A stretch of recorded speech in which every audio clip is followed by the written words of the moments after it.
Bismillahirrahmanirrahim.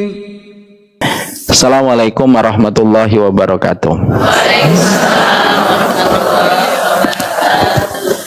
Innal hamdalillah wassalatu wassalamu ala Rasulillah wa ala alihi wa sahbihi wa man tabi'ahum bi ihsan ila yaumil qiyamah. Keluarga besar Masjid Wahdatul Ummah, dan kita selaku para jamaahnya dan para penuntut ilmu, semoga kita senantiasa mendapatkan hati yang mudah untuk bersaudara di antara umatnya Nabi Muhammad SAW. Hari ini begitu banyak taklim dan begitu banyak kita temukan kajian, tapi terkadang kita tidak temukan hati yang saling bersaudara. Padahal salah satu ciri khasnya dan karakteristiknya umatnya Nabi Muhammad itu adalah mereka yang mudah bersaudara. Mereka memiliki hati yang ruhama, dan salah satu indikator hati yang ruhama adalah hati yang mudah untuk saling mencintai dan hati yang paling mudah mendatangkan keselamatan bagi urusan kaum muslimin yang lainnya. Kalaupun kita berbeda fikih, maka perbedaan fikih tidak menjadikan kita saling mencintai. Kalaupun kita berbeda ustadz yang kita cocok kepadanya, tidak menjadikan kita saling merenggahkan hati kita, karena sesungguhnya umatnya Nabi Muhammad adalah umat yang satu. Saya yakin masjid ini dikatakan dan diberikan nama Masjid Wahdatul Ummah karena sesungguhnya setiap yang terlibat di masjid ini ingin sekali bahwasanya umatnya Nabi Muhammad itu berdiri di atas satu kalimat yang sama. Kalaupun kita mendapati perbedaan itu tidak akan menghilangkan alasan untuk kita saling mencintai.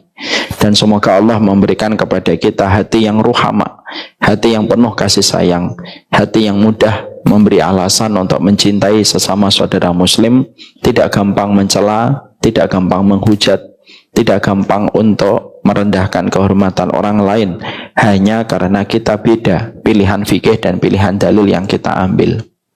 Di sana orang begitu gampang menyebut kata Wahabi. Di sana orang begitu gampang ketika melemparkan kata Ahlul Bid'ah. Dan semoga kita tidak terseret kepada narasi pertikaian dan permusuhan terus-menerus semacam itu.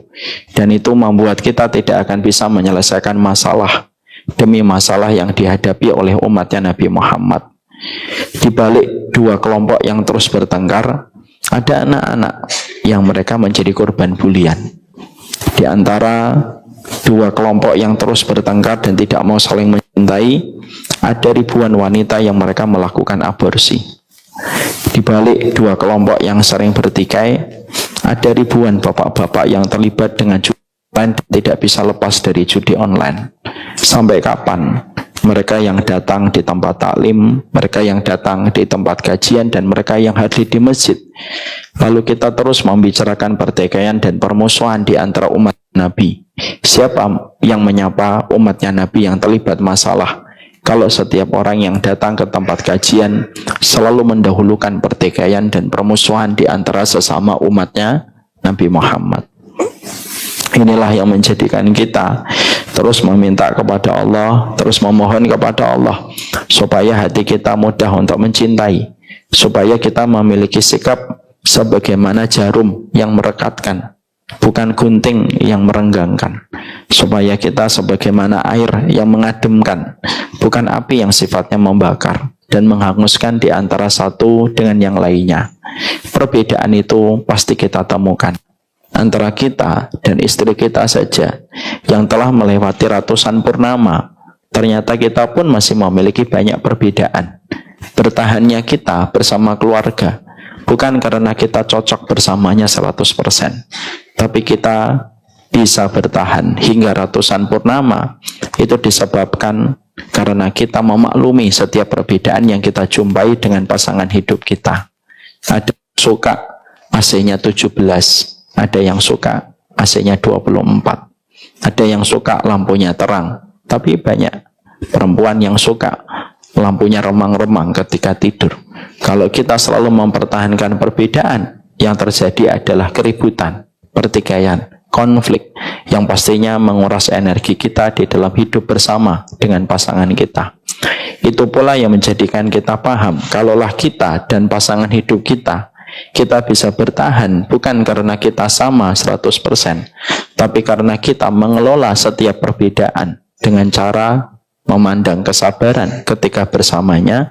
Maka itu pula yang menjadikan kita mengerti sesungguhnya kita menjadi umatnya Nabi yang paling berat itu mengelola kesabaran ketika terkadang orang yang kita bersamanya tidak 100% pilihannya sama dengan pilihan kita. Semoga Allah memberikan kepada kita hati yang penuh dengan persaudaraan, hati yang penuh dengan rasa cinta, tidak menikmati pertikaian, tidak menikmati permusuhan. Kita sudahi segala pertikaian itu dimulai dari kita, supaya percikan apinya tidak terus membesar kemana-mana. Kalau ada yang mengajak kita untuk bertikai dan bermusuhan, sudah. Kita ini sama-sama umatnya Nabi Muhammad Sallallahu Alaihi Wasallam. Jangan lagi ada kata Wahabi, jangan lagi ada kata Ahlul Bid'ah. Saya kadang-kadang bingung. Ada yang menyebut saya Wahabi, ada yang menyebut saya Ahlul Bid'ah. Makanya saya minta ketegasan, saya ini Wahabi atau Ahlul Bid'ah. Tapi ternyata nggak jelas sampai sekarang. Alhamdulillah, tentunya kita senantiasa menata kesyukuran kita kepada Allah dalam setiap perjalanan kehidupan kita. Kita bersyukur bukan karena apa yang kita inginkan terpenuhi, tapi kita bersyukur karena sesungguhnya syukur itu memberikan kelegaan di dalam kehidupan kita, dan kesyukuran itu menghindarkan kita dari frustasi dan depresi. Hari ini banyak orang sehat fisiknya, tetapi berantakan jiwanya. Hari ini banyak orang yang sehat jasadnya, tetapi berantakan psikisnya, sehingga akhirnya banyak orang terkena penyakit mental.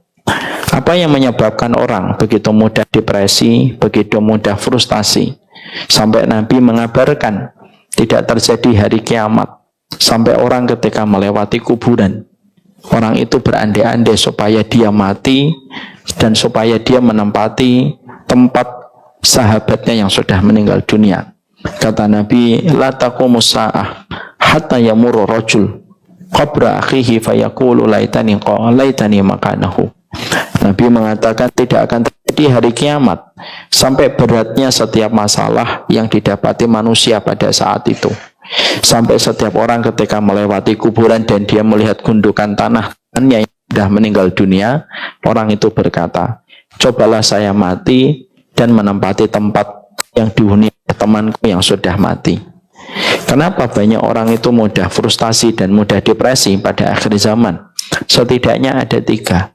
Karena ego yang begitu tinggi, karena ambisi yang tidak ada habisnya, dan yang ketiga karena panjang angan-angan tanpa berusaha mengendalikan angan-angan itu di dalam kehidupan. Kalau kita egonya sudah tinggi, pasti mudah kita depresi. Kalau kita sudah ambisi pada kehidupan kita, pasti tidak akan mengenal kata henti dan kata finish pada setiap ambisi kita. Dan kalau kita sudah panjang angan-angan itu tidak ada yang menyadarkan kecuali tanah yang menyumpal mulutnya. Dan itulah yang menjadikan kita khawatir. Kita ini khawatir kalau kita mudah depresi dan frustasi pada akhir zaman. Apa perkara yang bisa mengobati semua ego kita, ambisi kita, dan bisa mengobati panjang angan-angan pada kehidupan kita? Bersyukur.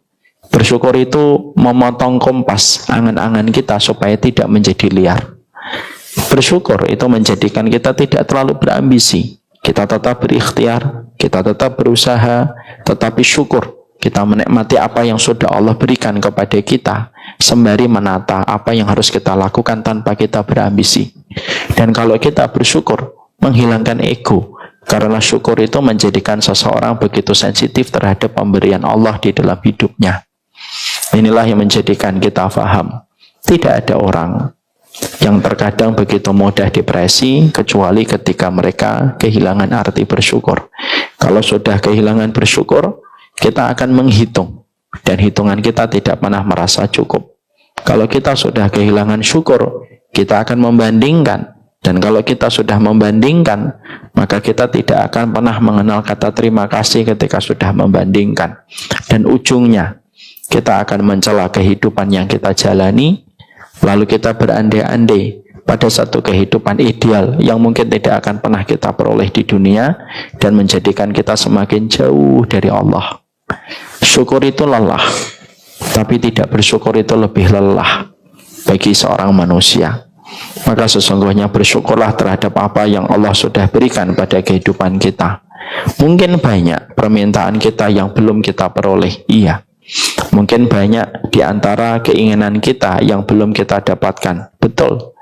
Tetapi walaupun ada banyak permintaan yang belum kita dapatkan, banyak sekali harapan yang belum terwujud pada kehidupan kita, kita harus ingat, nikmat yang Allah berikan kepada kita pastinya jauh lebih banyak dari apa yang belum kita peroleh. Semoga kita menjadi hamba yang bersyukur setiap waktu, dan kita menjadi hambanya yang merasakan arti ketenangan dalam hidup, karena tenang, lapang, dan berkah itu tidak akan pernah kita peroleh sampai kita menjadi manusia yang bersyukur kepada Allah. Makanya kalau kita mendidik anak kita, jangan hanya didik anak kita supaya mendapatkan nilai yang bagus. Jangan hanya didik anak kita hanya supaya mereka bisa sekolah yang tinggi semata. Tapi kalau kita mendidik anak kita, basicnya cuma 3, kata Imam Ibnu Qayyim. Pastikan kamu menanamkan sabar, pastikan kamu menggoreskan kanvas kesyukuran, dan pastikan engkau lapangkan hatinya di dalam keridhaan. Kalau itu 3 perkara yang sudah kita chip in, kita tanamkan pada kanvas jiwa anak kita, apapun ilmu yang mereka peroleh, mau itu arsitektur, mau itu bisnis, mau itu kedokteran, semua itu akan berubah menjadi anugerah ketika dikelola sama hati seorang anak yang telah memiliki kesabaran, kesyukuran, dan keridhaan. Semoga Allah memberikan kepada kita, anak-anak kita yang bersyukur, dan kita pun menjadi orang yang bersyukur kepadanya di dalam setiap urusan kehidupan kita. Amin insyaallah. Dan Bapak yang semoga Allah rahmati, salah satu tugas terberat kita ketika kita memiliki keluarga pada kehidupan hari ini, ketika kita sadar kita hidup pada zaman fitnah, salah satu hal terberat dalam kehidupan kita itu bukan ketika kita mencukupi finansial kebutuhan keluarga kita. Memang betul kebutuhan finansial yang halal itu merupakan salah satu kewajiban yang dibebankan pundaknya kepada kita selaku orang tua. Tapi kita juga harus paham bahwasanya termasuk salah satu hal yang paling berat yang kita jumpai pada kehidupan kita, ketika kita memiliki keluarga, Allah berikan kepada kita keturunan, putra-putri yang kita minta kepada Allah. Hal terberat pada kehidupan ketika kita memiliki keluarga pada akhir zaman itu adalah satu di antara banyak yang lainnya. Apa itu? Menjaga kesucian keluarga kita sampai keluarga kita berjumpa dengan Allah, dan sampai anak-anak kita berjumpa dengan pasangannya. Itu merupakan perkara yang tidak gampang, dan itu bukan perkara yang ringan untuk kita dapatkan ketika kita dibebankan di atas pundak kita supaya kita menjaga kesucian di dalam kehidupan kita, terutama untuk putra-putri kita yang tercinta. Musibah itu bukan ketika anak kita tidak sekolah. Musibah itu bukan ketika anak kita tidak memiliki IP yang tinggi. Tapi musibah itu ketika anak yang Allah berikan dan Allah titipkan kepada kita berada pada kesucian. Ketika Nabi bersabda, kullu mauludin yuladu alal fitrah, setiap anak yang dilahirkan itu berada pada fitrah kesucian. Lalu anak itu ternoda sebelum dia berjumpa dengan Allah. Padahal amanah itu dibebankan atas pundak kita. Itulah perkara yang paling berat, yang tentunya harus kita pertanggungjawabkan di hadapan Allah. Orang tua yang harusnya tidak nyenyak dalam tidurnya itu bukan orang tua yang mereka takut kepada kemiskinan. Orang tua yang harusnya tidak nyenyak dalam tidurnya itu orang tua yang apabila keturunannya ternoda sebelum terjadinya ijab kabul. Karena sesungguhnya ketika sudah terjadinya perzinahan, entah itu terjadi pada kehidupan anak laki-laki ataupun anak perempuan, maka itulah perkara besar yang tentunya itu tidak akan hilang dengan kita sekedar menyesal. Tetapi perkara itu merupakan perkara berat yang bisa mengakibatkan konsekuensi besar pada kehidupan ketika kita masing-masing berdiri di pengadilan Allah. Makanya beberapa ulama sampai mengatakan salah satu di antara perkara berat yang dihadapi oleh orang tua ketika mereka berdiri di hadapan Allah, orang tua itu yang paling berat bukan hanya ditanya tentang sholatnya anak-anak, dan bukan hanya ditanya tentang akidahnya anak-anak, tapi nanti yang ditanya oleh Allah, sebersih apa kamu menjaga anakmu sampai anakmu menghadap kepada diriku. Karena sesungguhnya kebersihan itu sangat dicintai oleh Allah. Kalaulah bapak kentut, sekhusyuk apapun bapak sholat, ketika kentut menjadikan sholatnya tidak diterima oleh Allah. Kalaupun ibu sholat, lalu ibu sholat maghrib dengan khusyuk, menetes air mata, tapi ternyata sajadahnya ibu ada nodanya, misalkan ada najisnya, sholatnya tidak diterima oleh Allah. Kalaulah najis saja ataupun ketika kita kentut bisa menghalangi antara kita dengan Allah, apalagi perbuatan yang menyebabkan satu perbuatan mungkar yang bernama perbuatan zina. Karena zina mungkin tidak disebut dengan najis sebagaimana najisnya kotoran, tapi sesungguhnya perzinahan itu perkara berat yang sangat menodai kehormatan seorang muslim di hadapan Allah, dan itu perkara yang berat.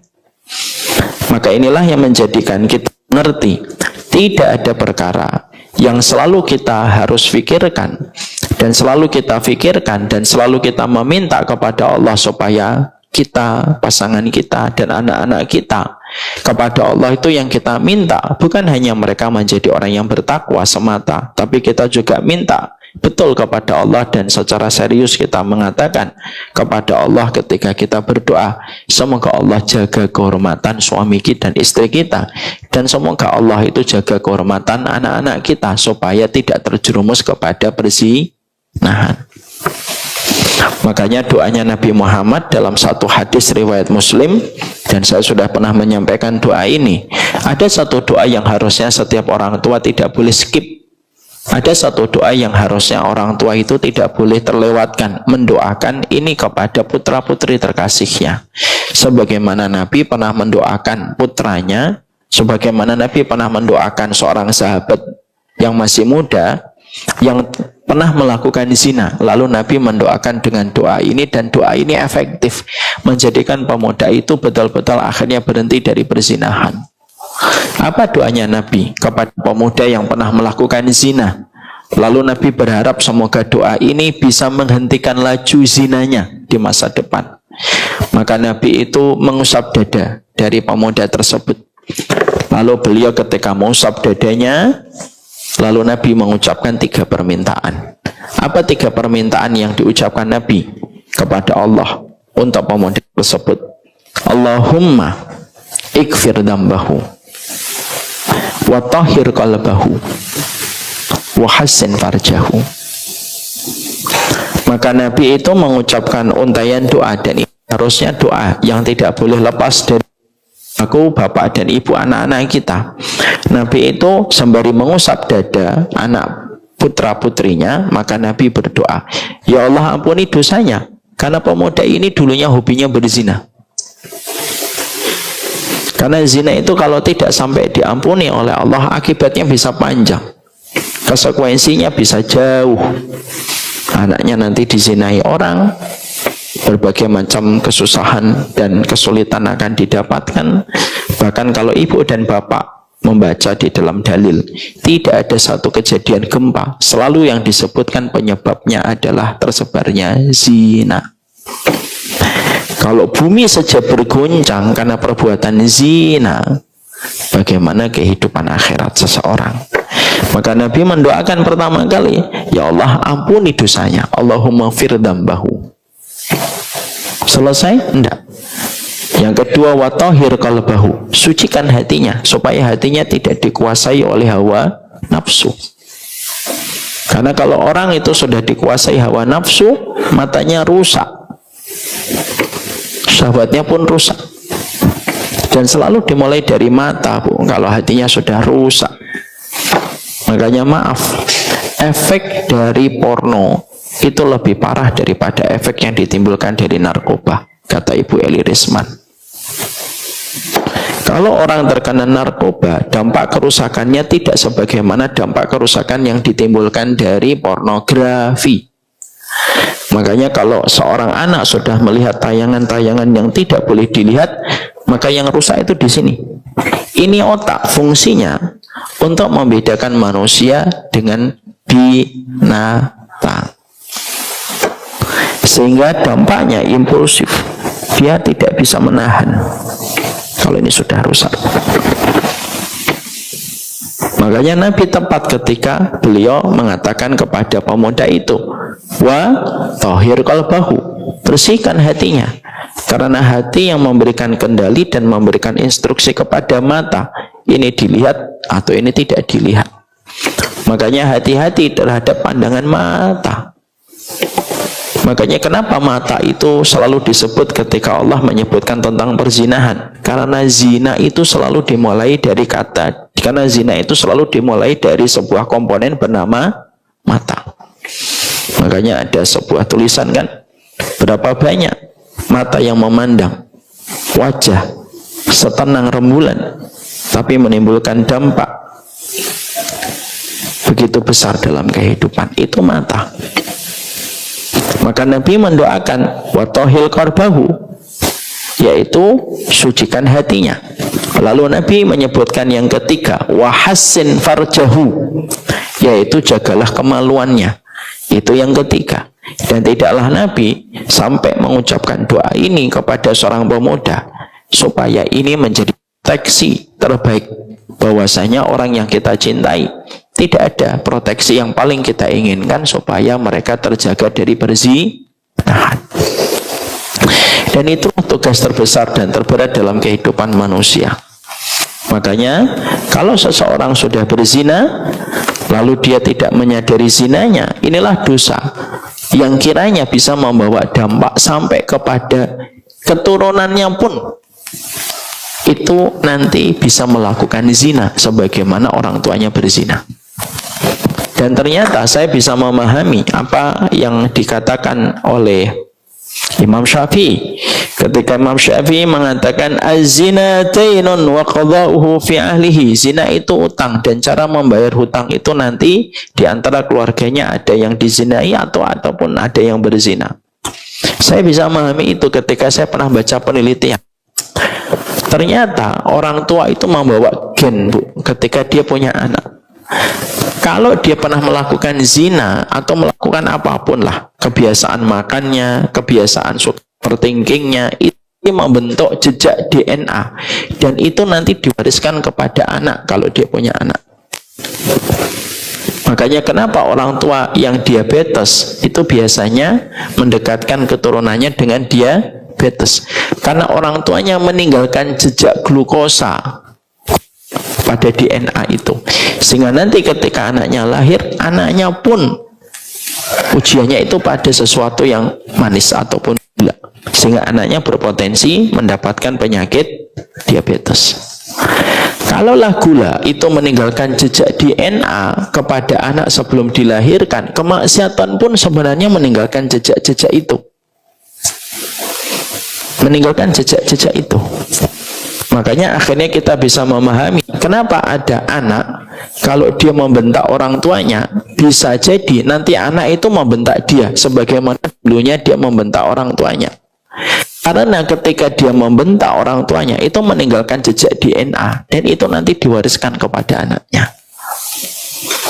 Nah, itulah yang menjadikan kita akhirnya memahami zina itu sampai berakibat panjang pada garis keturunan kita, sehingga akhirnya sudah melakukan perzinahan, maka itu merupakan musibah besar pada kehidupan manusia. Oleh karenanya, mari kita bahas apa itu sekitar 7 atau 8 poin penting yang menyebabkan orang itu melakukan perzinahan dalam tingkat anak-anak muda hari ini ataupun dalam tingkat mereka yang sudah menikah tetapi melakukan perzinahan. Maka para ulama lalu menyampaikan yang pertama, mudahnya terjadi perzinahan itu yang pertama disebabkan karena seorang laki-laki sudah meremehkan urusan sholat. Tidaklah seorang laki-laki ketika sudah meremehkan urusan sholatnya, kecuali Allah akan menjadikan hawa nafsu itu memperbudak dirinya. Makanya kalau kita punya anak laki-laki, ketika dia pada umur 12 tahun, sudah mendekati tingkat baliknya, kok dia masih sulit dan berantakan sekali sholatnya, hati-hati terhadap urusan dia dan syahwatnya. Kenapa? Kalau anak sudah tidak terlibat langsung dengan tanggung jawab melaksanakan sholat, maka Allah menyampaikan kepada kita di dalam surat Maryam 59, فَخَلَفَ مِنْ بَعْدِهِمْ خَلْفٌ أَضَاعُوا الصَّلَاةَ وَاتَّبَعُوا الشَّهَوَاتِ. Dibuka surat Maryam ayat 59, surat ke-19. Untuk baca akhi. Siapa namanya? Yang dekat Mas Ari. Antum? Ya. Bismillahirrahmanirrahim. Kemudian datanglah setelah mereka mengganti. Sebentar, pelan-pelan.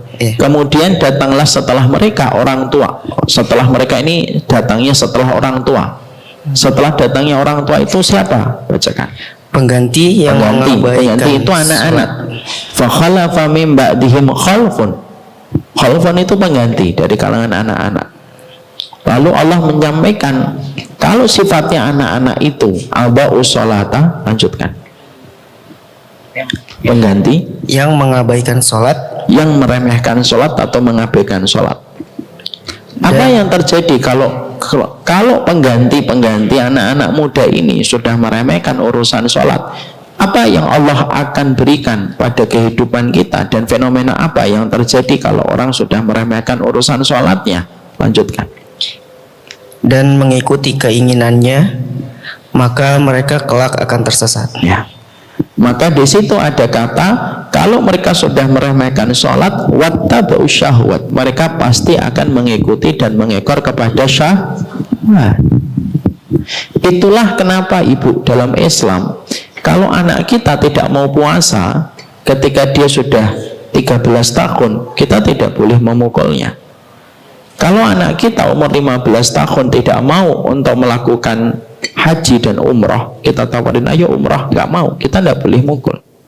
Tapi kalau anak kita sudah 10 tahun kok dia tidak sholat, kita diperbolehkan memukul. Memukul yang sifatnya kasih sayang, memukul yang sifatnya tidak menyakiti, memukul yang tidak berarea objeknya kepada kepala, tapi selain kepala, fungsinya untuk mendidik. Kenapa ada kata pukulan, mendidik dan kasih sayang kepada anak kalau mereka tidak melaksanakan sholat? Karena urusan sholat ketika berantakan, urusan syahwat menjadi lebih berantakan. Pernah saya sampaikan di sini kalau tidak salah, hampir rata-rata suami istri ibu yang datang kepada kantor kami, karena banyak yang datang ke kantor kita, yang belum datang jamaah Rumil aja yang belum datang. Lagi Mas Ari nggak pernah datang dia. Semoga dikasih hidayah. Ketika keluarga-keluarga yang datang kepada kita konsultasi, ketika suaminya berzina dan selingkuh, selalu pertanyaan saya di sela-sela konsultasi yang kita berikan kepada mereka, selalu saya tanya, Pak, urusan sholatnya bagaimana? Mas, urusan sholatnya bagaimana? Dan hampir 98% mereka yang melakukan perselingkuhan sampai perzinahan, hampir semuanya berantakan dalam urusan sholat. Betul kata Allah di sini. Jadi urusan sholat itu berat. Makanya maaf ya, perselingkuhan itu selalu saya bagi jadi dua, Bu. Kalau perselingkuhan tidak sampai zina, ini masih ada harapan besar. Tapi kalau perselingkuhan sudah sampai zina, ini berat menyelesaikan. Walaupun tetap ada harapan semata-mata Allah kalau Allah sudah menghendaki. Tapi rata-rata yang berzina ini selalu terkait dengan urusan sholat yang berantakan. Ada yang tidak pernah hadir di masjid, ada yang bolong-bolong, padahal dia sudah punya anak. Makanya akhirnya urusan sholat itu menjadi perkara penting. Makanya betul kata Umar bin Khattab, idza duyi'atis salat fakanat lima siwaha adhiya. Kalau salat sudah diremehkan, seluruh ajaran yang lainnya pasti akan diremehkan olehnya. Mungkin ada yang mengatakan, Ustadz, saya punya teman salatnya rajin tapi tetap zina. Dia salat aja masih berzina, apalagi tidak salat. Mungkin sama binatang kali dia. Jadi urusan sholat ini penting sekali. Makanya ibu harus menjadi support system suaminya untuk tetap datang ke masjid dengan cara yang baik. Maaf ya bu, laki-laki itu selalu tahu nasihatnya istri itu pasti baik. Yang tidak disukai suami itu apa sih? Nadanya dan intonasinya yang gak enak. Betul nggak pak? Oh tuh betul, saya wakili pak, tenang. Ya, jadi sampaikan dengan intonasi dan nada yang baik. Ingatkan, karena bagaimanapun kehadiran seorang laki-laki itu urusan sholat itu penting. Dan maaf bapak dan ibu, kita tidak akan mungkin menjadikan anak kita menjadi ahlul masjid kalaupun kita tidak menjadi ahlul masjid. Jangan mengharapkan anak kita ada di masjid kalau kelingking kaki kita tidak pernah bertemu dengan kelingking kaki anak kita di dalam masjid. Karena kita orang tua yang lemah, kita menitipkan anak kita itu di masjid. Kenapa Ustadz? Karena kita orang tua yang lemah. Supaya anak kita itu dilihat malaikat siang dan malaikat malam yang berkumpul di waktu subuh ketika kita susah payah gendong anak kita dan kita bangunkan anak kita dari tidurnya. Dan itu menjadi tawasul kita supaya anak kita terkait hatinya dan terpincut jiwanya kepada masjid.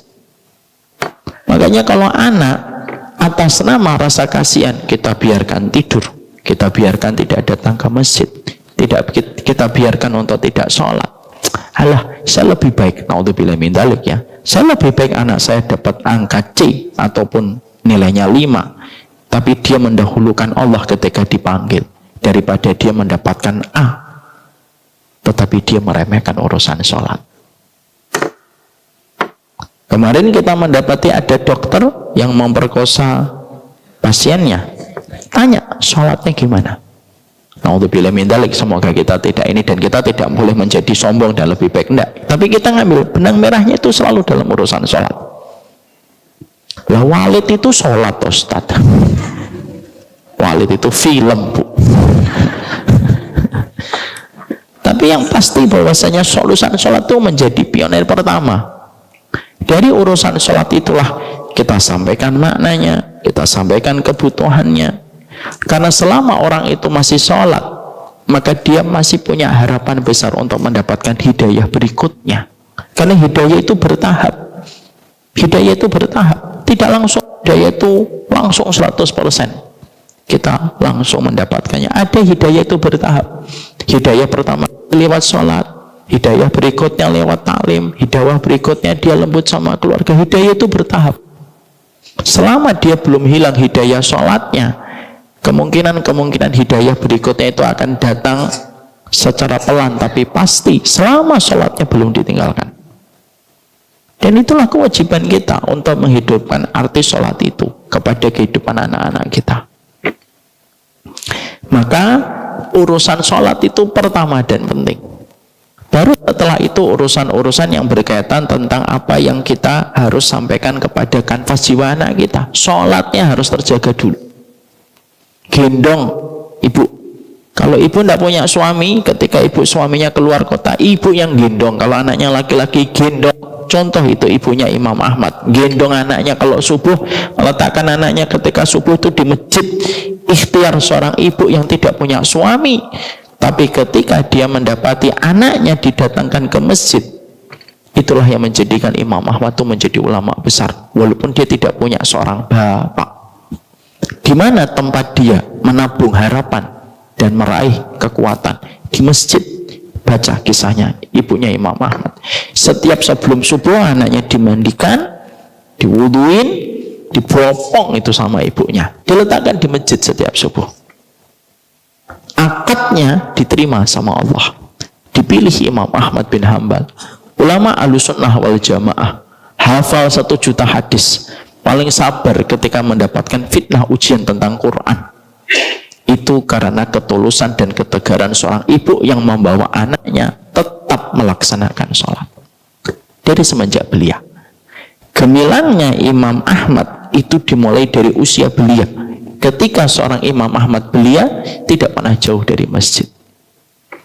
Makanya saya sedih kalau aturan masjid itu ada yang mengatakan tidak boleh bawa anak-anak. Saya agak sedih. Walaupun tetap orang tuanya memiliki kewajiban untuk mengarahkan anak-anaknya. Tapi kewajiban kita itu mengarahkan anak kita itu dekat dengan masjid. Bahkan kalau bisa kita buatin playground yang nyaman itu. Jangan sampai playground masjid kalah dengan playground mall. Supaya anak mau datang ke masjid. Karena mereka yang akan menggantikan kita. Khalfun, kata khalfun yang kita baca surat Maryam 59 itu ya mereka. Kita bangunkan mereka itu supaya mereka datang ke masjid. Suaminya suruh datang ke masjid. Bapak kita harus datang ke masjid. Nggak boleh kita absen dari masjid. Karena begitulah caranya Allah memberikan proteksi kepada kita dari perzinahan. Nggak ada kata, Ustadz boleh nggak ada yang lain ditawar? Dia bisa ditawar urusan masjid. Masjid.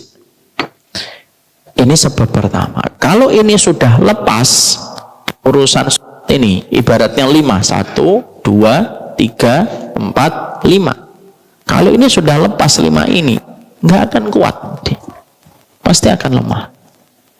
Sehingga kalau sudah lepas 5-5-nya, maka sesungguhnya sudah tidak ada apapun yang bisa diharapkan.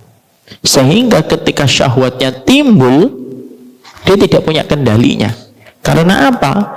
Ya karena tidak ada pertolongan Allah untuk mengatur syahwat. Matanya sudah lepas melihat apapun yang haram.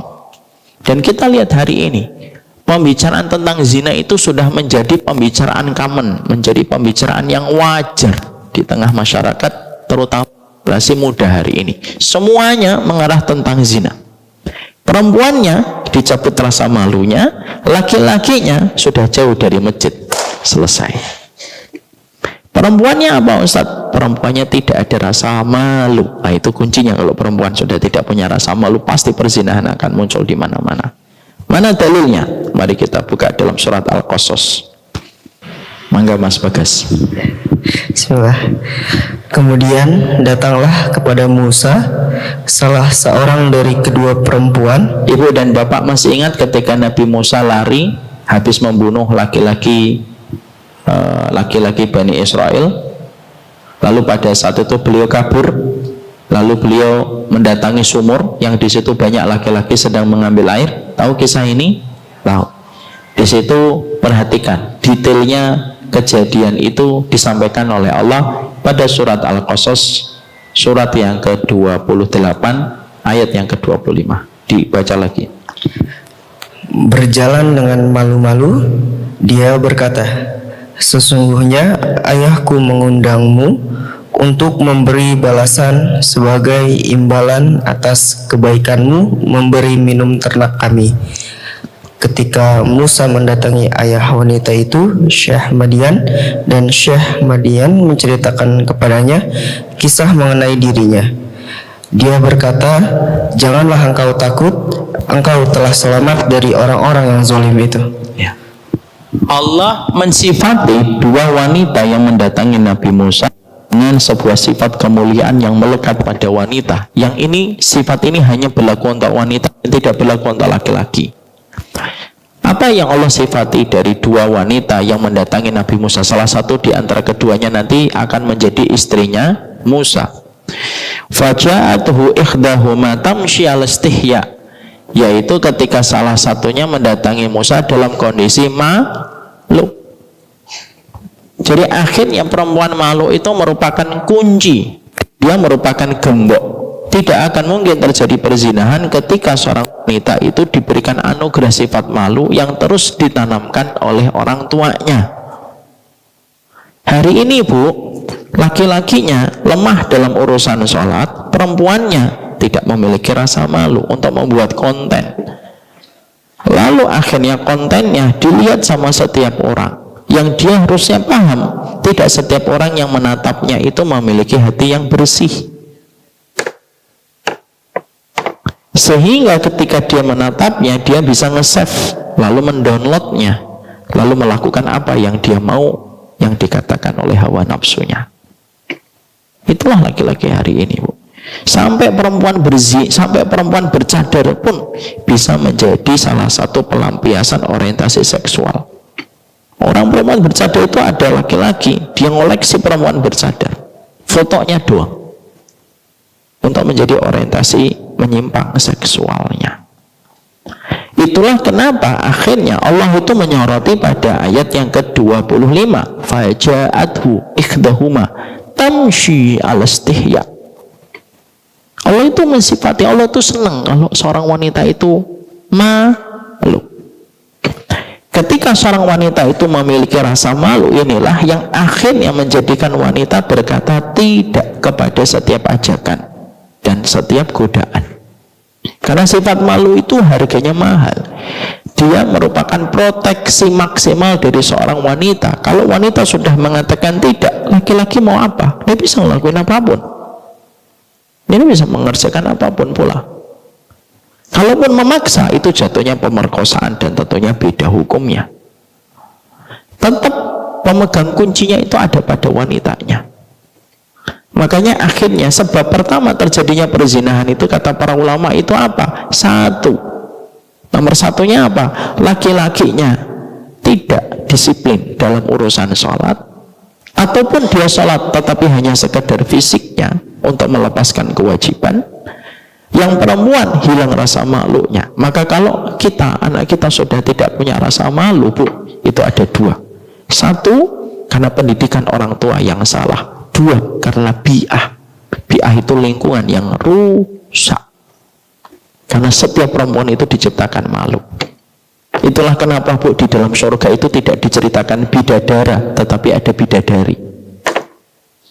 Kenapa di surga itu ada bidadari? Karena memang laki-laki itu bahwasanya, siapa itu pesan Shopee itu?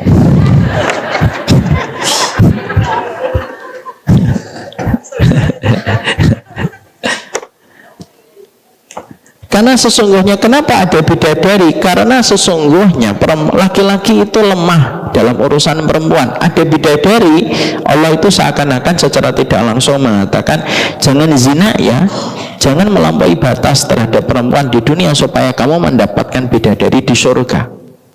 Kenapa diceritakan bidadari itu detail? Karena laki-laki itu tidak punya sifat malu, Bu. Nanti bidadarinya bermata bening, pahanya menembus pandangan. Kenapa diceritakan itu? Karena itu supaya laki-laki menjaga diri yang haram di dunia supaya mendapatkan yang halal di surga. Kenapa tidak ada bidadara, Ibu? Karena bidadara itu kata Syekh Utsaimin tidak diceritakan dan tidak ada. Pertama, karena perempuan itu tidak butuh banyak laki-laki. Perempuan itu cuma butuh satu laki-laki yang bertanggung jawab, selesai, dia tidak butuh laki-laki lain.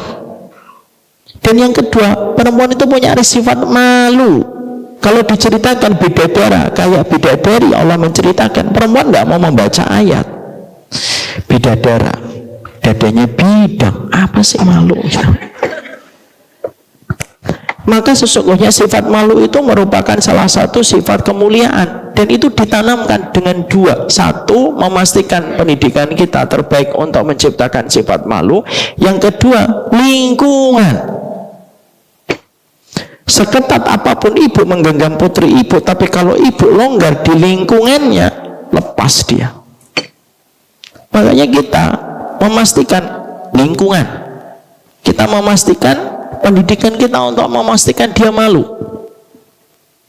Pastikan dia malu. Dan kalau dia sudah memiliki sifat malu, tidak usah dirubah sifat malu itu. Kalau dia perempuan, saya kadang-kadang kalau makan di restoran sama full team 8 anak, tua, 4, 6, juhpan gitu. Kadang-kadang saya masih lupa, pas makan saya perintahkan anak perempuan saya ngomong itu sama waitressnya, nak minta gelas ataupun sendok gitu. Anak perempuan saya kadang bilang malu gitu. Saya baru sadar, iya yang saya perintah perempuan. Kalau dia ngomong malu, tidak apa-apa. Tapi kalau saya ngomong, nah yang laki-laki tolong ambilkan sendok atau gelas gitu, dia malu, saya mengatakan nggak boleh malu. Tapi anak perempuan malu, berarti ibu senang, fitrahnya masih terjaga. Karena sifat inilah yang menjadikan Allah memilihkan istri untuk Nabi Musa, sifat malunya. Ini yang pertama, kita yang jaga. Yang kedua, Bu, lingkungan. Lingkungan itu tetap wajib ini kita jaga ini. Makanya maaf, jangan menghadirkan handphone sebelum masanya anak itu siap dengan seluruh konsekuensi dari handphone itu. Jangan, tegas kita di situ. Saya bukan bapak yang terbaik dan saya tidak mau dijadikan contoh. Tapi kalau saya ditanya 8 anak saya ada yang pakai handphone, tidak ada. Anak saya nomor 1 17 on the way 18, dia pakai handphone. 2 16 tahun, anak yang ketiga 14 tahun. Sudah saya sebutin sampai bawah, panjang, capek sebutnya. Anak saya nih pakai handphone, Bu. Ada anak saya nomor 2 pernah nanya, gak berani nanya ke saya, nanya ke ibunya, kapan saya punya handphone dan kapan punya sosmed. Ibunya ngomong, tanya sama Abi, tanya sama saya. Ketika tanya sama saya jawab lewat WhatsApp, abang nanti punya handphone nanti kalau kamu sudah bisa sholat subuh, berdiri sendiri, bangun sendiri. Dan kapan kamu punya sosmed? Kalau kamu sudah bisa bangun untuk sholat tahajud sendiri dan konsisten 40 hari, baru kamu nanti punya sosmed. Selama itu belum ada, tidak akan ada handphone bagimu. Dan anak saya sekarang belum ada yang punya handphone. Berarti apa? Belum bisa bangun sendiri. Belum bisa berdiri sendiri, kecuali harus dibangunkan kamarnya, dihidupin kamarnya. Kita yang terkadang rusak itu bukan anak, kita yang rusak. Kita yang tidak mau sabar mendengarkan rengekan. Apa yang terjadi? Anak ketika melihat handphone, dia scrolling kemana-mana, orang tuanya menjaga, matanya terbuka, terkoneksi dengan seluruh dunia dalam waktu sekejap hanya dengan memutar jempolnya. Itulah kerusakan yang didapatkan. Hilanglah sifat malu ketika dia melihat ini, melihat itu. Kalau lihat sifat malunya sudah hilang, sebentar lagi musibah-musibah berikutnya akan hadir. Itu handphone. Ini ada sebuah kisah nyata, Bapak dan Ibu. Kita mengambil hikmah dan pelajaran, karena musibah bagi satu keluarga itu pelajaran bagi keluarga yang lain. Walaupun kita tetap mendoakan keluarga yang mendapatkan musibah ini mendapatkan keberkahan dan mendapatkan pertolongan dari Allah. Ada satu keluarga, Bu. Keluarga ini baik, solih, sering ngaji orang tuanya. Ibunya sudah pakai hijab syar'i, bapaknya sudah sering ngaji. Punya anak perempuan umur 7 tahun menuju 8 tahun. Seusia, pada saat itu seusia anak saya nomor 4. Harus saya pastikan benar. Satu waktu, satu musibah ini diceritakan beliau kepada istri saya, dan saya sedih sekali, walaupun saya tetap terus mendoakan keluarga ini supaya mendapatkan pertolongan dari Allah. Cerita mengalir. Apa ceritanya? Dia punya anak satu waktu ketika sama ibunya meminjam handphone. Dipinjami handphone sama ibunya. Scrolling itu, anaknya scrolling dia.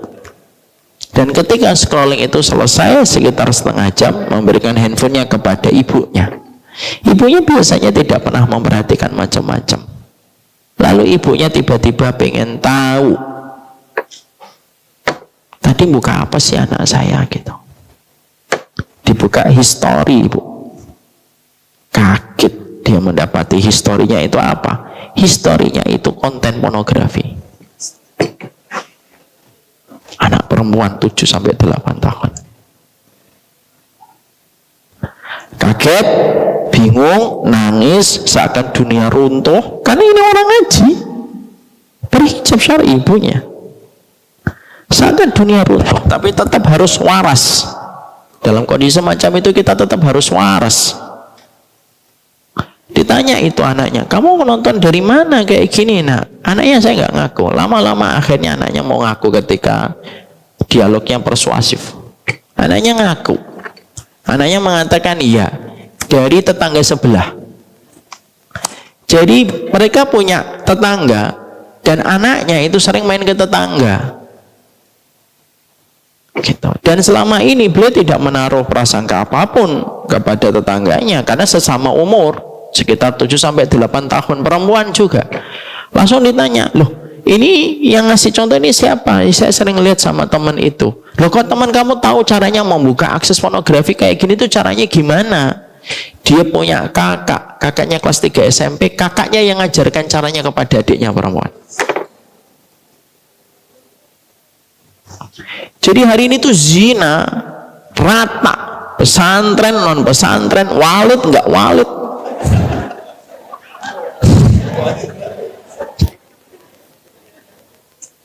Sampai akhirnya terjadinya itu.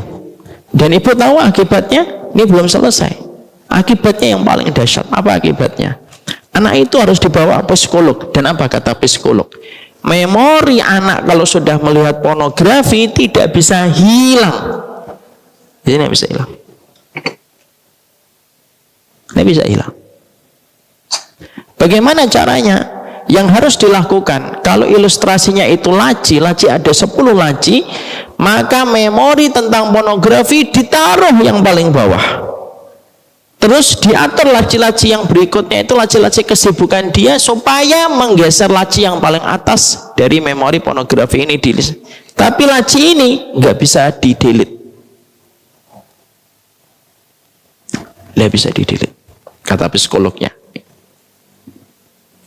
Sehingga akhirnya mereka berusaha mencarikan kegiatan. Lalu setelah beberapa bulan merasa kondisinya sudah membaik, satu waktu mereka pergi menitipkan anak mereka sama neneknya. Ketika sama neneknya, pinjam kembali handphone, terulang lagi kembali ngeliat. Jadi jangan kita anggap remeh orang yang mereka berkata, saya ngelihat ini, saya ngelihat itu. Rusaknya di situ. Kalau perempuan sudah melihat itu, akhirnya apa? Ngobrol tentang masalah yang mengarah kepada perzinahan, tidak malu. Makanya hari ini kita bingung, ada perempuan disikapi oleh laki-laki dan mata laki-laki sebagai benda, disikapi fisiknya, disikapi bentuk lekuk tubuhnya, tapi dia nyaman. Kenapa? Karena disitulah kerusakan fitrah menyebabkan tidak ada lagi kendali untuk mengetahui mana yang baik dan mana yang buruk. Sampai ketika dia dikomentari fisiknya dan lekuk tubuhnya, kalau dia wanita normal dia marah, justru dia merasa bangga ketika dikomentari itu. Dan itu nomor 1 kata para ulama. Kalau ini sudah terjadi, sudah perzinahan itu tinggal menunggu waktu, bom waktunya itu bisa terjadi. Kalau ada seorang perempuan dia memiliki sifat malu plus ditambah bu, anak perempuan kita dekat dengan seorang bapak, insya Allah tidak akan mudah terjadi perzinahan. Ini kuncinya ditambah lagi anak perempuan yang memiliki sifat malu dalam surat Al-Qasas ayat yang ke-28 ayat yang ke-25, plus perempuan kita itu harus dekat dengan bapaknya. Kenapa? Kalau anak perempuan kita sudah dekat dengan bapaknya, love language-nya, tangki kasih sayangnya sudah penuh. Kalau sudah penuh, dia tidak akan haus untuk memberikan afirmasi terhadap kasih sayang ketika datang dari laki-laki yang tidak dikenal. Istri saya menyampaikan lagi penelitian yang lain itu. Ada penelitian yang lain yang mengatakan begini, hampir rata-rata perempuan yang berzina, anak muda yang berzina, perempuan yang berzina itu memiliki benang merah. Benang merahnya apa? Tidak dekat dengan bapaknya. Ketika anak perempuan tidak dekat dengan bapaknya dan bapaknya tidak lagi menjadi pahlawan baginya, dia tangkinya itu kosong. Ibarat mobil ketika tangki bensin sudah kosong, hidup lampu indikatornya. Sehingga apapun itu direspon olehnya. Sehingga ketika ada musang berbulu kucing datang, direspon sama dia. Tapi kalau ada perempuan sudah full tangki kasih sayangnya, love language-nya sudah penuh, dari sang bapak, dan sang bapak itu merupakan pahlawan terhebat dalam hidupnya, standar dia tinggi untuk menetapkan laki-laki boleh mendekat kepadanya. Disitulah ada kata jual mahal dalam perspektif yang positif. Jadi pembicaraan itu penting, pembicaraan bapak sama anak, penting sekali. Berapa kali dialognya bapak kepada anak diabadikan dalam Quran, Bu? Ada yang tahu? A 10, B 11, C 12. Mana? Berapa? 12. Yang jawab A salah, yang jawab B salah, yang mau jawab C salah juga. 14 kali. Allah mengabadikan itu 14 kali. Kenapa Allah abadikan dialognya bapak dengan anak 14 kali di dalam Al-Quran, dan dialognya ibu dengan anak cuma 2 kali di dalam Al-Quran? Karena yang menyelamatkan jalan hidupnya seorang anak itu ya obrolan dia dengan bapak. Makanya kata Allah istihyain ini, dia itu dekat dengan bapaknya. Makanya ketika dia melihat Musa mengambilkan itu, anaknya cerita sama bapaknya, yang ngambilkan kami laki-laki. Ketika kami terdesak, nggak dapat air, lalu ada laki-laki yang tidak kami kenal mengambilkan air. Anak ini karena percaya sama bapaknya, dia cerita sama bapaknya. Itu tanda kalau kita sudah betul-betul hangat dalam keluarga kita. Makanya tidak boleh, Bu, ada seorang anak perempuan itu jauh dari bapaknya, itu tidak boleh. Kalau dia sudah jauh dari anak perempuannya, dia sendiri yang menjerumuskan anak perempuannya. Nanti kalau terjadi apa-apa dengan anak perempuannya, jangan nyalain istri dulu. Kamu sih jadi ibu ndak bisa, ndak ngerti. Ikan itu busuknya dari kepala. Ikan itu busuknya dari kepala. Makanya ngobrol dengan anak itu penting sekali. Apalagi kalau anak sudah menyampaikan hal-hal detail seperti mimpi, itu sudah salah satu kunci sukses kita. Makanya saya pernah datang kepada guru saya itu ngomong begini, kalau anakmu mimpi apapun dan tidak cerita kepada kamu, itu musibah. Karena harusnya mimpi itu kelihatan. Semuanya dialognya para anak yang kelak menjadi rasul itu mimpi yang diceritakan kepada bapak. Nabi Yusuf kepada bapaknya Yakub, Ibrahim dengan Ismail, mimpi yang diceritakan, dan terjadi dialog hangat antara Ibrahim dengan Ismail, mimpi yang diceritakan. Makanya quality time itu penting sekali. Quality time kita bukan hanya kepada bapak ibu, suami istri, tapi sama anak ini quality time-nya penting sekali. Anak bukan butuh kuantitas, tapi anak butuh kualitas, terutama anak perempuan. Kalau anak perempuan itu sudah tercover, tangki kasih sayangnya full, standar tinggi dia dalam menetapkan laki-laki. Standar tinggi ini dalam perspektif yang positif, bukan akhirnya bukan hanya sekedar soal jual mahal hanya karena fisik, enggak. Dia pasti akan menetapkan standar tinggi sebagaimana dia melihat bapaknya itu adalah pahlawan untuk dirinya. Tapi kalau seorang bapak sudah tidak lagi menjadi role model untuk seorang anak, sudah bukan hanya musang, tikus saja pun akan direspon sama dia. Kan banyak laki-laki tuh hari ini, Masya Allah, Pak, Ibu, saya harus sampaikan, nah laki-laki itu dari semuanya baik. Ada yang kadang-kadang sok peduli, besok puasa sunnah ya, iya. Wong ibunya aja nggak dikasih tahu, perempuan kasih. Makanya kadang-kadang kita dapetin kan pacaran-pacaran yang asalnya itu dari tempat-tempat yang baik, dari hal yang baik, tapi akhirnya jurumusnya pacaran. Lagi apa? Lagi sujud gitu. Kamu lagi apa? Saya lagi ruku. Ini udah. Sehingga akhirnya itulah yang menjadikan rusaknya. Maka yang pertama itu apa? Jadikan yang pertama itu adalah laki-lakinya menjaga sholatnya, perempuannya terjaga malunya, dan terjauh dan terkualitaskan hubungannya dengan seorang bapak. Ibu kalau nanti punya anak perempuan, kasih waktu anak perempuannya itu dekat dengan bapaknya, dan ibu nggak usah cerita tentang aib bapaknya. Beneran, Dan bapak juga tidak perlu menceritakan aib istri kita kepada anak kita, nggak perlu, Bu. Salah satu bentuk keluarga mendapatkan rahmat itu apa? Segedar apapun kita memiliki aib pada keluarga, pada pasangan kita, kita tidak perlu menceritakan aib itu kepada anak kita, supaya anak kita itu tidak kehabisan alasan untuk mencintai bapak dan ibunya. Kecuali dalam persoalan-persoalan yang sudah tingkatnya berat melampaui batasan, hukuman Allah sudah terlalu jauh, itu harus diceritakan supaya anak itu harus mengambil sikap. Tapi kalau masalah kekurangan-kekurangan itu nggak usah diceritain semuanya. Makanya kalau ada anak cerita, Masya Allah ya ma, papa itu luar biasa. Ah kamu tuh nggak tahu papamu, sini mama ceritain. Gimana sih? Jangan ceritalah kekurangan papamu itu.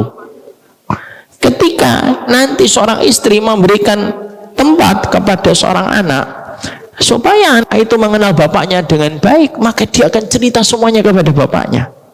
Makanya yang kita lihat, dua perempuan yang bertemu dengan Nabi Musa, dia cerita ke ibunya atau bapaknya? Bapaknya. Makanya bapaknya manggil Nabi Musa. Lalu Nabi Musa disuruh untuk menggembala kambing 8 tahun dan akhirnya dinikahkan kepada salah satu putrinya. Karena itulah yang berperan dominan di situ. Kalau anak sudah cerita dia senang sama seseorang laki-laki, itu jangan langsung dihakimi, dengerin dulu. Itu bentuk kita nanti merawat kasih sayang supaya dia punya trust, supaya cerita.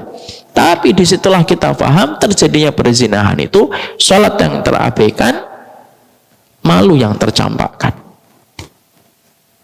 Paham? Nomor satu, paham insya Allah.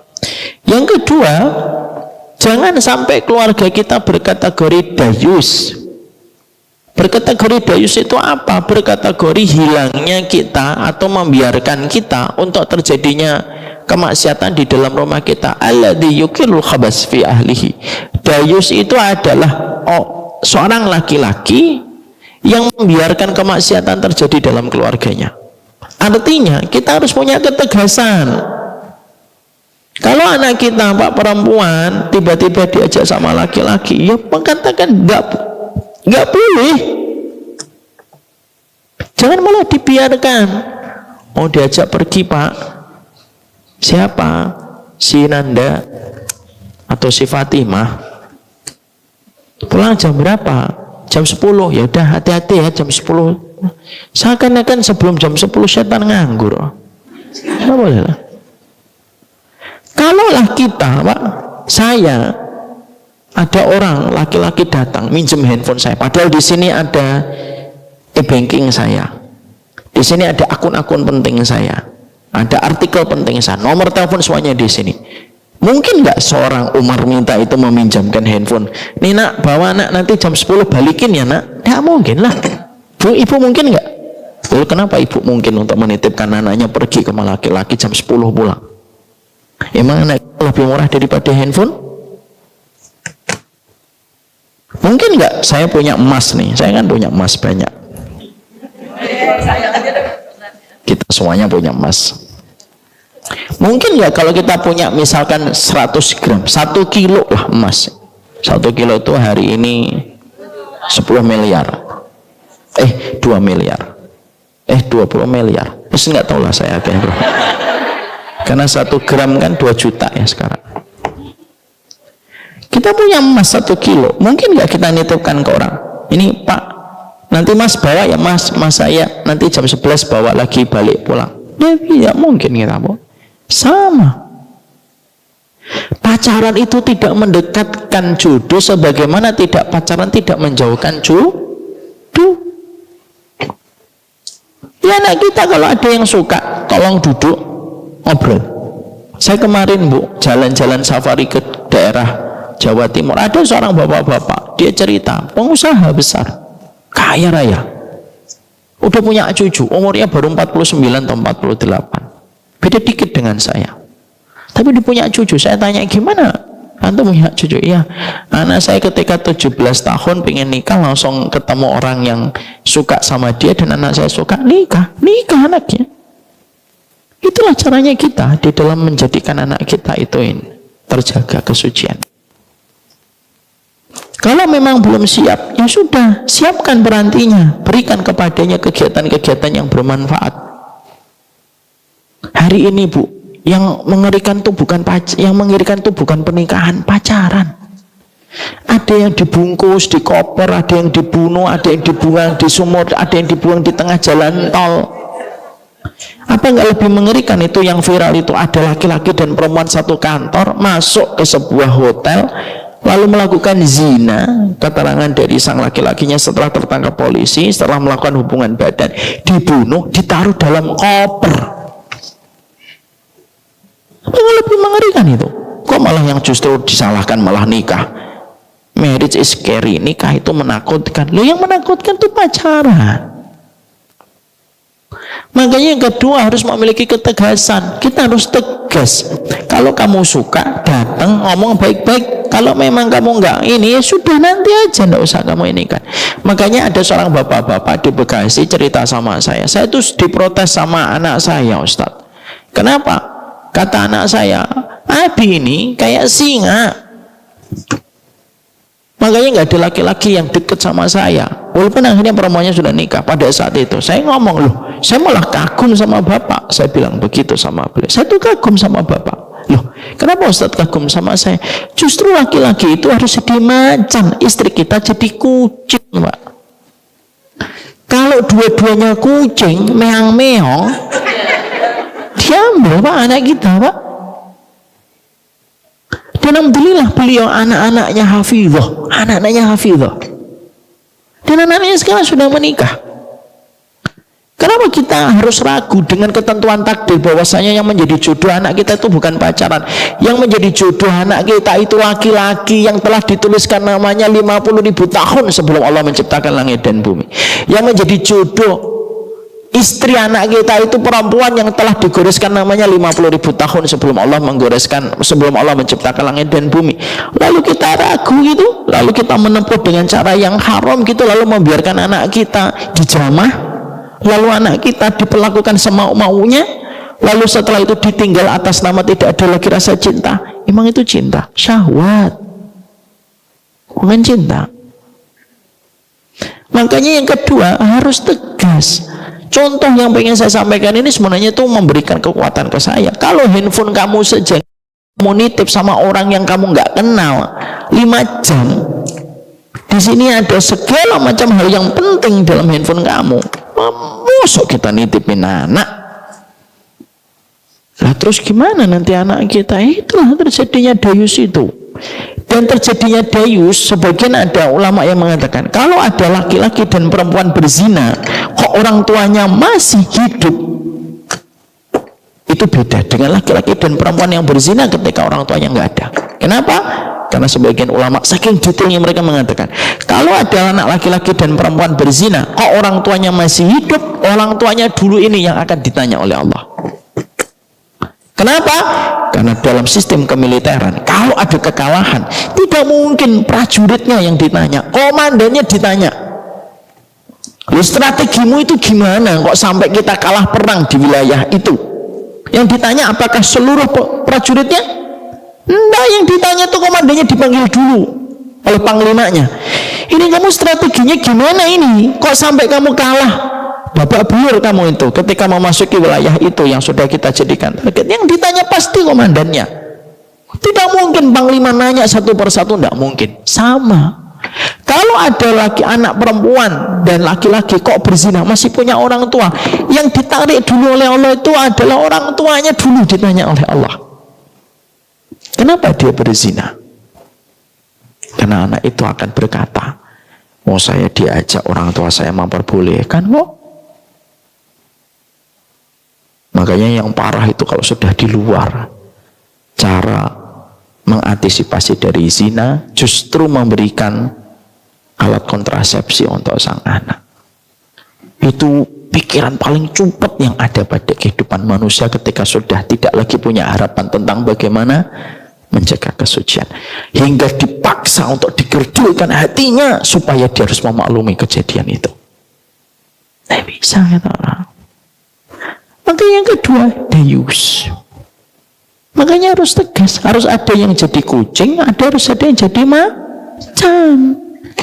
Kenapa kamu anuin si Rini anak saya Iya Pak, saya pengen ngajak. Suka. Sudah. Gimana kita bicarakan baik-baik? Duduk di sini, ayo ngobrol. Itu yang caranya itu jelas. Kita memiliki budaya. Itulah budayanya kita seorang muslim. Yang ketiga, para ulama lalu mengatakan kepada kita, kenapa banyaknya masalah berzina itu? Al-maghalatu fi zawat. Biaya nikah yang terlalu mahal itu biasanya juga menyebabkan terjadinya perzinahan. Orang kalau menikah walimahnya harus 100 juta, harus 500 juta. Bagi yang mampu, nggak apa-apa. Tapi bagi yang tidak mampu dipaksakan itu jangan.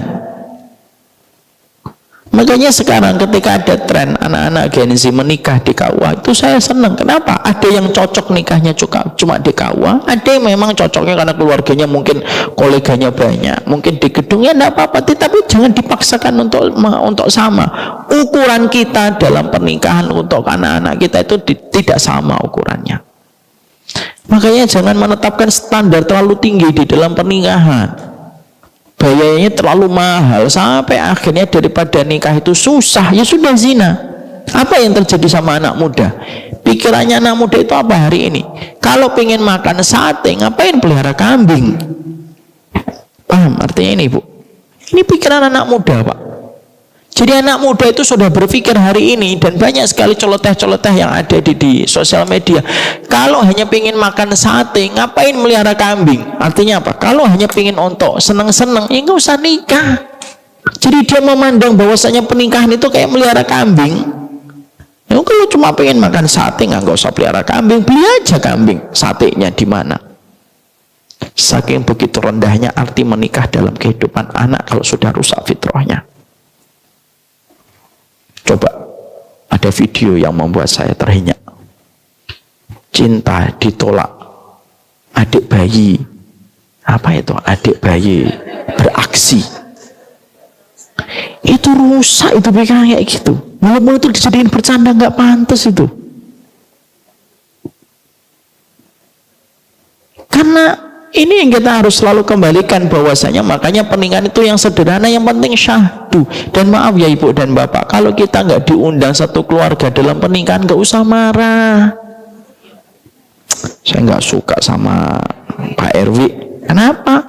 Nikahan anaknya saya nggak diundang. Kenapa nggak diundang?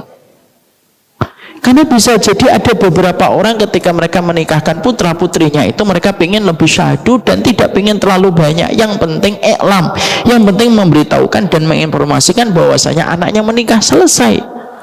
Kalau ibu-ibu pengennya lebih besar lagi tapi tidak sama sekali menetapkan standar itu karena memang punya kelapangan yang lebih besar, monggo. Tapi kalau ada yang sederhana itu juga lebih baik. Saya pernah cerita nggak teman saya yang pernah saya sampaikan ya? Ada saya punya teman nikah itu umur 19 tahun. Sederhana, bapaknya itu nanya sama beliau, "Nak, kamu sudah ba'ah?" Tahu ba'ah ya, Bu? Kemampuan seksual itu namanya ba'ah. "Kamu sudah ba'ah belum?" "Sudah." "Dia puasa." "Sudah, Bi, tapi ba'ahnya masih kuat." "Ya sudah, kalau gitu nikah." Dia anaknya itu berkata, "Gimana saya mau nikah belum dapat pekerjaan?" "Nggak apa-apa, nanti Abi yang membiayai kamu. Hartanya Abi itu fungsinya menjaga keluarga kita dari api neraka." Masya Allah, itu kata-kata bagus banget itu. Hartanya Abi itu menjaga keluarga kita dari api neraka. Nikah. Didatangkan dia itu 4 biodata akhwat, Bu. Suruh milih mana yang kamu suka. Pilih salah satunya. Ditembung, tahu ditembung? Ditanya akhwatnya itu, mau nggak diproses sama putranya? Mau, Bu. Nikah. Ketika nikah, anaknya itu udah ngomong, "Bi, kalau saya nikah nanti dapat uangnya nafkah untuk membiayai istri saya dari mana?" "Nggak apa-apa, Abi yang membiayai." "Nggak apa-apa, Abi yang biayai." Abi itu nyari harta supaya kalian tuh terjaga dari api neraka. Abi lebih malu kalau kamu sampai bermaksiat gara-gara kamu menahan-nahan proses kamu ketika kamu udah siap untuk menikah. Nikah, Bu. Ketika nikah disuplai sama orang tuanya, bapaknya enggak malu. Dan ketika anaknya pertama kali kan malu, Abi disumbang terus sama lu. Lebih malu lagi kalau kita bermaksiat, lebih malu lagi kalau kamu gandeng perempuan kemana-mana tanpa tujuan. Itu kamu lebih malu. Biasakan malu sama Allah sebelum kamu malu sama manusia. Ini hartanya Abi, kecuali Abi ngemis-ngemis kamu malu. Abi nggak ngemis-ngemis, ini hartanya Abi. Dipakai Bu. Akhirnya dibiayai terus itu anaknya sampai anaknya masuk di fakultas syariah. Kami di fakultas syariah dulu dapat beasiswa full 100%. Plus mendapatkan tunjangan tiap bulannya itu sekitar 200 rial. Hampir 1 jutaan. Ketika dia sudah masuk fakultas syariah, sudah mulai bisnis kecil-kecil, sudah mulai ngajar-ngajar dikit gitu, dia ngomong sama bapaknya, Bi, alhamdulillah rezeki saya sekarang sudah mulai ada. Iya, terus gimana nak? Tidak usah dikasih lagi tunjangan. Dan akhirnya baru di stop. Dan akhirnya sampai sekarang dia berdiri di atas 2 kakinya sendiri untuk membiayai keluarganya. Tapi yang mulia itu apa? Di masa mudanya terjaga dari penyimpangan syahwat, terjaga dari onani, terjaga dari zina, dan akhirnya dinikahkan oleh orang tuanya. Maka sesungguhnya di situ kita mendapati bahwasanya itulah konsep. Makanya selalu kembalinya kepada suami, mengarahkan, mengendalikan kepada satu titik yang pasti, yaitu satu, keselamatan kita dan kesucian keluarga kita itu penting. Ketika hari ini orang memandang bahwasanya kesucian itu tidak penting, lu kesucian itu penting. Wong kita sholat di masjid ada najis yang nggak diterima sama Allah, kok kamu anggap bahwasanya kesucian manusia ketika terjadi di zina kok nggak penting? Kalau kita diperintahkan untuk memaklumi pelaku zina, kita disuruh maklumin pelaku zina. Allah, yang kamu juga belum tentu lebih baik daripada dia. Memang betul kita nggak tentu lebih baik, tapi perbuatan zina itu nggak bisa untuk menjadikan kita tuh memaklumi zina. Bukan berarti ketika kita membenci zina itu kita langsung merasa bahwasanya kita lebih baik daripada pelaku zina. Nggak boleh. Tapi zinanya itu tetap tidak boleh kita biarkan. Nggak ada laki-laki manapun, sejahat apapun, sebejat apapun, ketika dia punya putri di sini sama orang. Itu fitrah kebaikan. Semua agama, tidak ada agama yang memperbolehkan zina. Mau kamu sebut Kristen kah, mau sebut Buddha kah, mau sebut Hindu kah, semuanya tidak boleh mengajarkan zina. Tidak ada yang mengajarkan zina. Kenapa? Itu fitrah kehidupan. Basicnya itu di situ. Karena kesucian itu mahal harganya. Kesucian inilah yang akan membawa kita pulang kepada Allah. Itulah kenapa mayat itu ketika meninggal dunia disucikan, dimandikan supaya membawa kesucian. Maka itu yang ketiga yang menjadikan akhirnya terjadinya berzina itu apa? Mahalnya pernikahan. Makanya jangan dibiasakan mahalnya pernikahan, kecuali bagi yang betul-betul mampu, silahkan. Tapi bagi kita tidak usah memaksakan. Ya, kalau anak kita ngomong mau nikah, mah, dah nikah, gak usah diomongin. Mau nikah, kerja masih UMR. Emang kamu kasih makan batu, itu omongan dari saya kecil sampai sekarang tidak berubah-ubah. Nggak mungkin juga kita makan batu, mah nanti jadi perut kita.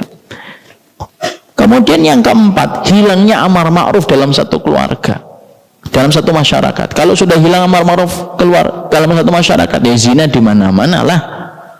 Adanya tempat, hotel, orang itu akhirnya. Coba kalau amar ma'ruf nahi mungkar, orang kan bingung mau zina di mana coba. Mau ke hotel, maaf, surat nikahnya ada? Nggak ada. Mau ke sana kemari nggak bisa. Kalau ada amar ma'ruf nahi mungkar, mau di mana? Kalau amar ma'ruf nahi mungkar itu ditegakkan, nggak ada orang bisa berzina, Bu. Mau di atas pohon, nggak bisa.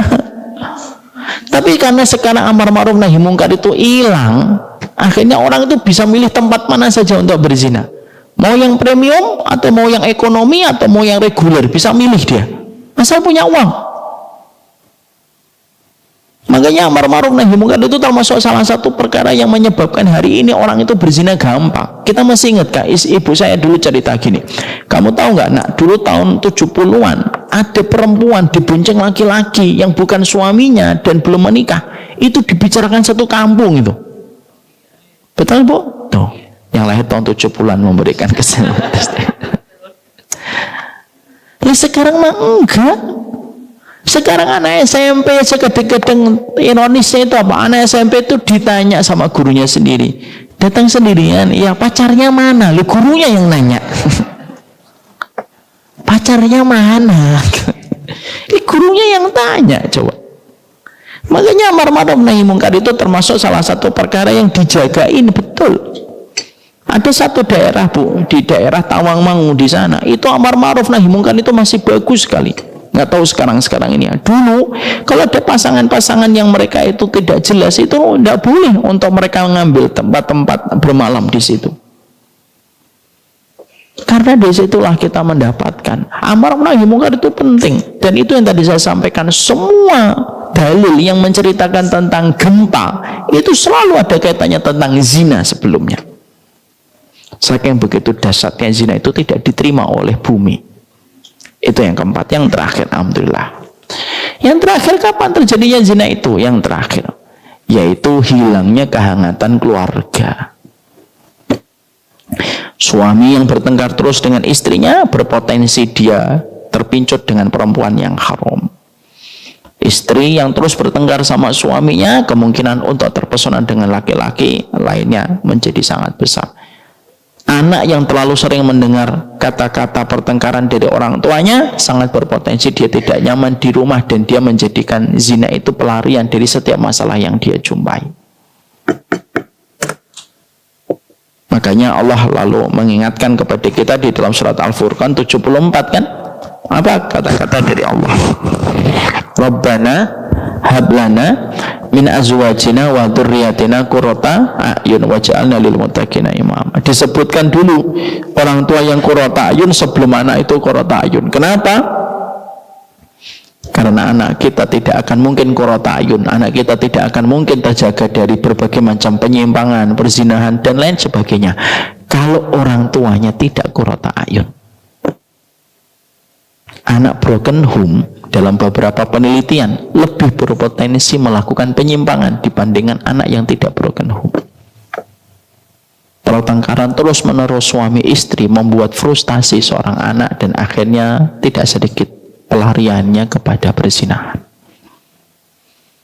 Nah, itulah yang menjadikan kita akhirnya menyelesaikan bab zina ini setelah 5 kali pertemuan selesai.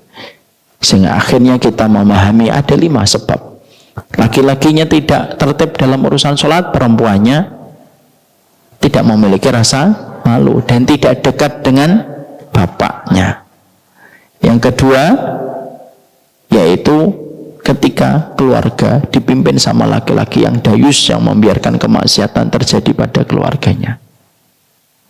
Yang ketiga, mahalnya dalam pernikahan. Yang keempat, hilangnya amar ma'ruf nahi mungkar. Dan yang kelima, yaitu adalah hilangnya kehangatan dalam keluarga. Mari kita jaga putra-putri kita tercinta. Semoga kita nanti menghadap kepada Allah dalam kondisi anak-anak kita terjaga kesuciannya. Ini yang menjadi cita-cita kita dan semoga Allah kabulkan hajat kita dalam kebaikan.